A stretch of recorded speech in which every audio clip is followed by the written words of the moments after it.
All right, guys, today we're going to give you some tips on selling your home and getting it prepared. You better get fired up. Happy Monday, Lissette. How you doing? Happy Monday. I'm doing great. How are you, Joe? I'm amazing, man. Every Monday, I'm doing great. It's my favorite day of the week. It is. It is. It's Yeah, exciting. When you do what you love, it's exciting start to the week. exactly. So we have talked about preparing a listing for sale. There's a lot that goes into it, both from the real estate standpoint, the title company, the seller themselves, photography, all kinds of great things that you're getting involved. I want to make sure that if you're listening to Joe Rosen, you are absolutely prepared as possible so you can get top dollar. That's the goal. Get top dollar, sell it fast. And I want to help you do it today. So we're going to go down a list of different things that you can do. Most of these are either free or they're relatively cheap. And I would say all of this, if you had a problem with all of this, you could get this done in a weekend or two, right? It's pretty simple stuff that you absolutely should be doing. And I'll go a little bit further and I'll say a lot of people don't do this stuff.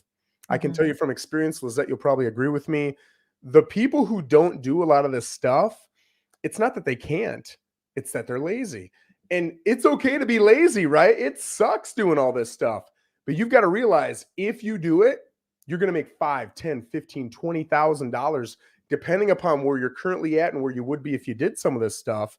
You're going to make that more on getting this stuff done. So it's absolutely worth it. Guys, as we're going through this, if you got questions, comments, whatever it is, whether you're watching on Facebook or YouTube, feel free to put them in the comments and we will respond to you before the end of this video. So I'm going to start with curb appeal. I wrote out a list of some things that I thought about when it came to curb appeal. Lissette, if you've got anything, I'll ask you here at the end. Sprucing up your landscaping, right? You've got beautiful bushes, flowers, whatever it is. If it's ugly, which right now I would say my landscaping is probably a 5 out of 10, right? Get some of that ugly stuff out. Put some beautiful, fresh, bright stuff in. Make sure it's all trimmed up. It looks sharp. When people walk up, if they say, wow, before they even get in the front door, you're already in the driver's seat. You're already putting in their heads that this home is worth more than other homes, and you take really good care of it. And they don't even know that that's true yet. All they know is based on the outside, they're getting that wow feeling. And that's exactly what you want to give them, right? Next, power wash. See a lot of beautiful homes, $500,000, $600,000, $700,000, $800,000 homes, and they've got an ugly, disgusting, dirty driveway, an ugly, disgusting, dirty roof, right? Whatever it is. So absolutely, I would say 80, 90% of driveways would benefit from a good power wash. Most roofs would benefit from a power wash. If you've got a fence, whether it's a wood fence or one of those white vinyl fences, just power wash it, man. It's going to make it look so much better. Weed, mow, and trim. I put that all together. That's pretty, that makes sense. Wash your windows. You're going to see through the windows, especially when you're in the house and you're looking out and you got that light coming in. And if you see, like I'll tell you right now, my slider going out to my pool, it looks like this because I've got 2 kids, right? So they're crazy. That's fine because I live here. But if I'm going to sell that home, that's got to be cleaned up before, right? And then remove personal property. I can't tell you how many times you'll see a beautiful $500,000, $1 million listing, and in the photos, it's got cars in there. It's got pickups in there. It's got garbage cans sitting out. Or this is honestly the worst. When you go to put your home on the market, you clean it. You get rid of all this trash and garbage, whatever. You're cleaning everything out. You're decluttering. And you'll show up on day 1, day 2 for a showing. And Lissette, how often do you see a heap of garbage at the end of the driveway because they're waiting for that garbage truck, right? Oh, yeah. Oh, yeah. Get rid of it. Get that stuff done and then put it on the market. The last thing you want to do is have a buyer show up and see that heap of garbage. Lissette, is there anything else you'd add to the outside? No, that was really all good points, Joe. I mean, specifically touching on maybe the power washing and doing any additional touch-up painting on the exterior. The first look that you're going to have buyers is when they come in through that door and they see your exterior. And you want that to be inviting and you want that to be warm and welcoming. And if your home needs to be touched up and painted, maybe you don't have to paint the entire exterior, but a little bit of touch-up goes a long way. Freshen up that mailbox too. You know, some people fall in love with mailboxes and that's the first thing they see when they pull up to a property. So little details go a long way when it comes to the exterior. It's funny you said that. Caitlin just got on here and said exactly that. Fix your broken mailbox. So yeah, fix your broken mailbox. But even if you got a nice mailbox, let's spruce it up, make it look good, right? Yeah. Marlene makes a great point. add some flowers, right? The more Mhm. color, the more wow that you add, the more it's going to make them feel like it's a good home before they've even taken a step in. So, Lizette, now let's get inside the home and start talking about some of those simple things we can do inside. I'm going to go through my list here. Number one, remove personal photos, right? You don't have to remove them all, and it's not going to lose a sale or anything like that. But some people, when you walk in, it's a family photo. It's a photo of them in the Bahamas. It's a photo of them graduating. It's a photo of when I went to whatever school I went to, right? It's just photo after photo after photo. And that's awesome if you live there, man. But when I have a buyer walk into my house and I'm trying to get top dollar for it, I want that buyer to think, to believe, to picture themselves in the home with their family, not thinking about Joe's family, right? Again, it's Joe's house right now, but I'm trying to sell it to that buyer. So get them to mentally attach themselves to that house by getting rid of your stuff.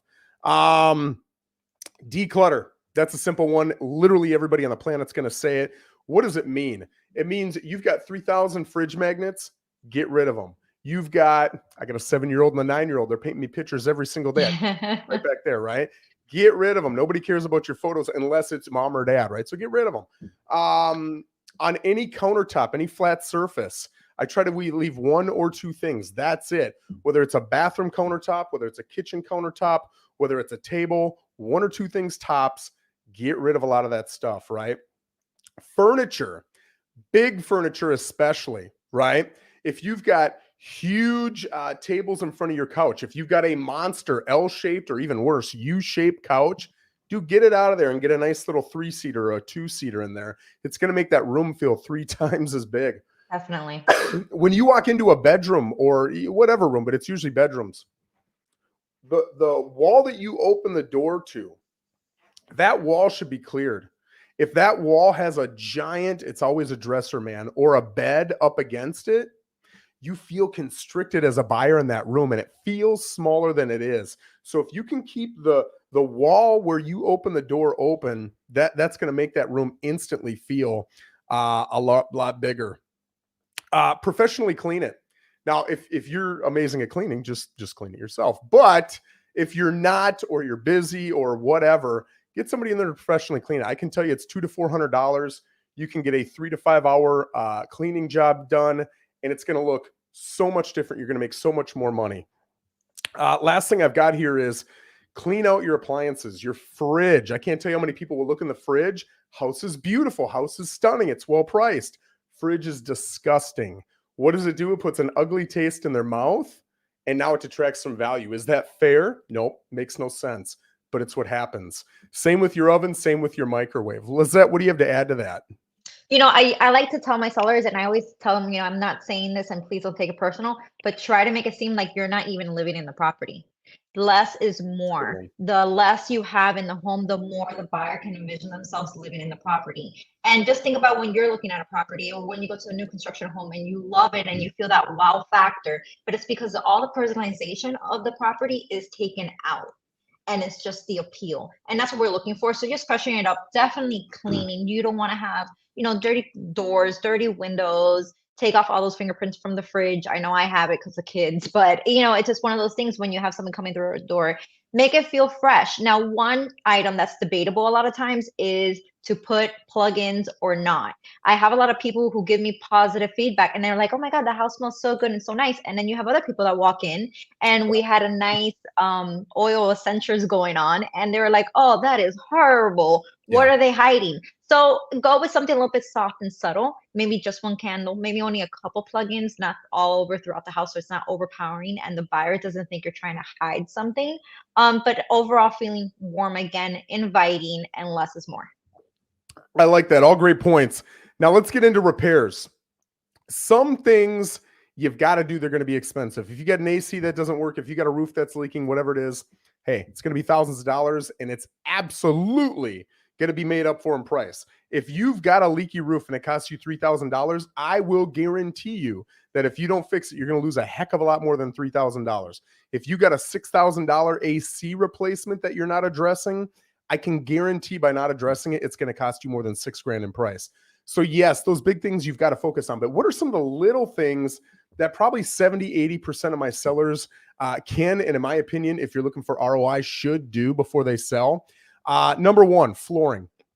if you've got, we all have the tile, right? It's really common here in Port St. Lucie. You got the 16-inch, 18-inch, 20-inch tile.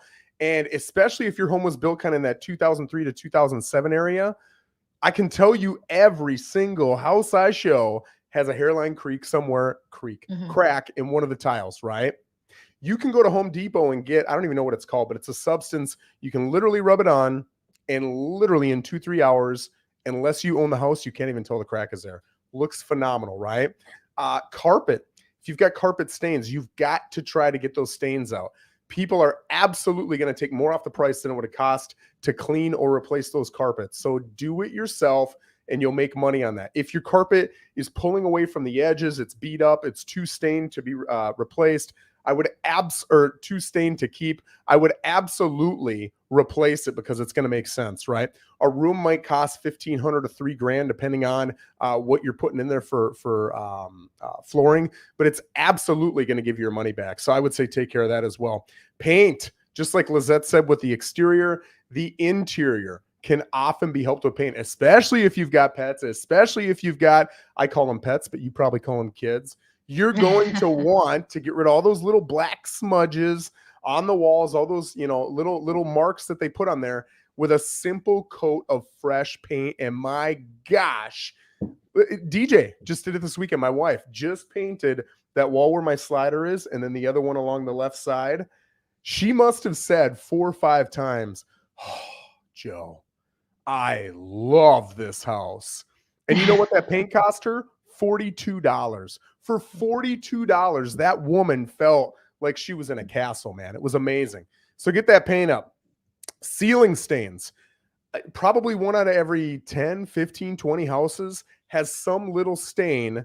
And I'll tell you, 95% of the time, it was from a leak that happened 15 years ago. It's been repaired. We've had a new roof since.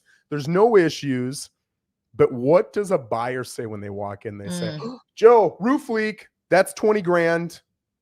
They're asking $500. Let's give them $480." Like, that's how it works. So absolutely paint that, right? And if you're repairing this stuff, I can't tell you how many times you'll have a roof leak. It'll come through the ceiling and you'll see horrible patching in just that small area painted, right? And maybe it's a matte paint is the whole ceiling. And in that area that's about the size of a second base, you've got gloss paint.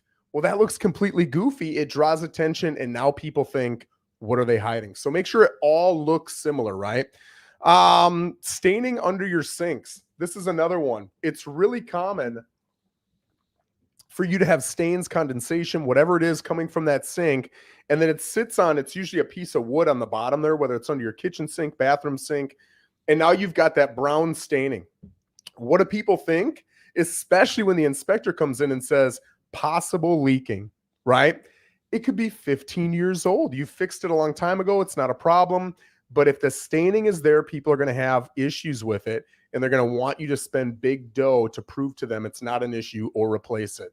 You might as well spend the $50 on a new piece of wood, cutting it out and putting it in there. And now you don't have to worry about all that, right? Assuming you don't have leaks. If you have leaks, fix your doggone leaks. Stuck sliders is the last one that I see commonly. How often, dude, I'm a large man. I'm 6'1", 260. I was in the Army. I'm a tough dude. I'll go outside, like, guys, let's go check out this pool. Yeah. Oh, I can barely get out. And it sounds like I'm pulling a train with stuck wheels over the tracks. It does not look good, right? No. People will say, holy crap, sliders are $3,000 to $5,000. I'm going to have to get a new one. No, you don't. It's probably going to cost you $80 to have a guy come out and put, whatever. But it's the perception that matters. So get that guy to come out and put $80 of work into it so that it slides smoothly before a buyer comes in. Lissette, what else you got to add to that? Always look up at your fixtures. If you have old, outdated fixtures, or maybe they don't match, change them out. You don't have to go the expensive route. You could go get the most affordable ones at Home Depot, Lowe's. But it also is going to make your property look nice and fresh and updated with that little touch, making sure all those fixtures have lights that work. We don't want to have to go into rooms where we can't turn on the light. And again, just going around the house and seeing if you have any holes on the walls that need to be covered up, any touch of painting, all Yep. those little things that don't cost a lot and don't take a lot of time makes a world of difference when you have a buyer walking into the property and touring it, and they start thinking, well, this person actually took care of the property instead of they're letting things fall through the cracks. Yep. I like what you said there. And I kind of mentioned it with landscaping. Guys, I want to get through your heads. If you've got rooms that are cluttered, if you've got, deferred maintenance, whatever it is, you might not think it's a big deal. And it might literally cost $100, $200 to fix these things. But people look at it and they think, what's being deferred that I'm not seeing? What's going on up in the attic that I'm not seeing? What's going on, that I'm not seeing because I'm not an experienced buyer. I only buy every 5-10 years, right? And you start to plant seeds in their mind. So that's a great point. Clean your pool. I can't tell you how many times I go, beautiful home. They're there because of the pool, and the pool's brown, green, whatever. It ain't blue, right? I should be able to clearly see the bottom of the pool. Now, if you've got some little stains or whatever, it is what it is, unless you're going to pay for resurfacing, which is thousands of dollars, right? So be careful. Think about what you're doing before you do it. But unless you're going to go that route, I'm not talking about that. I'm talking about chemicals in a pool for a week or two that if you do it yourself, it's going to cost $30, $40, $50. If you pay a professional, it might cost you $100 to $300 tops. And your pool is the main attraction of the house. Let it be, right? Let it really shine and be the centerpiece of that home. Also, we're talking about preparation. You should know your value, and not just the value, but you should know the market. When I come in, I'm going to tell you, this is what the market's telling me it's worth. And I want you not just to hear me spit out a number, but I want you to see the comps I'm looking at. I want you to feel confident and educated in this value, not just me. I want you to see what the expectation is on the time it's going to take to sell, not by me spitting it out, but by like us together looking up the data, right? I want you to feel it, and I want you to feel confident. This is a big decision. It's a 6-7 figure decision for most people. Let's make sure you're confident. To do that takes 20, 30 minutes. It's not a huge task. You're paying realtors a lot of money. Make sure you get your value out of it. Absolutely. Last thing I'm going to throw out is add some love. Okay. How do we add some love? All these things are very cheap. Some of them are even free. Number one, fresh flowers. You can get fresh flowers for your kitchen countertop. You can get fresh flowers for your dining room table. You can get fresh flowers for whatever the main table in your living room is. You can put it on the dresser tops in your bedrooms. Those flowers, dude, you can go get flowers for 10, 20 bucks. Get a couple vases. My gosh, you could do the whole house for $75. It's going to look amazing. And it's going to look like, here's the thing, guys. This is what you're trying to sell. They know you just bought the flowers. They know the flowers don't come with the home. But you're telling them, this is how we always take care of our home. We go above and beyond. We do the extras to make sure it's good. They get that feeling. Here's another one, fresh cookies. Of course, people love cookies, but even if they don't eat them, you've got that smell that makes you feel like you're at home. It makes you feel like mom's here, grandma's here, whatever, but you get that warm, cuddly, cozy feeling. And now you're comfortable in your environment, and it's a lot easier for you to say yes to the home, right? A letter to the buyer. I like to do this. I've seen a couple other people do it, but just a short, like 1-paragraph letter from the sellers to the buyers saying, please enjoy our home. I hope you love it. We really loved, and then pick out 1 or 2 things. I hope you love it. If we can help with anything, let us know. Instantly, you look helpful. You look like you're not trying to make a dollar and squeeze every penny out of that person, but instead you're taking this home, not a house that you love, that your family was in, and you're passing it off to the next person gently, softly, cautiously, because you love it so much, but you want them to feel good in it, right? You're creating that feeling, and that feeling is important. Get a flyer out. These are super easy to make, and you can talk about the biggest points of your home. And talking about points of your home, get a feature sheet. Talk about all those things that they might not see, might not understand, whatever it is in your feature sheet. And then the last thing, I call it a promo sheet. If you as a seller are offering to pay down closing costs, to pay down their rate, to help them move their goods. You're open to any closing date, whatever it is, offer it, but have that on a piece of paper so they can distinctly see it. Lissette, what else you got? Well, I would add two things, and this is, I think it's going to increase the amount of showings as well. First of all, is let's do professional photos. There's no reason not to have professional photos if you're using the right agent. For example, this morning I'm going through some photos with a buyer, and I'm like, oh my goodness, I could see the guy's arm in front of the mirror in the bathroom holding up his iPhone. Why?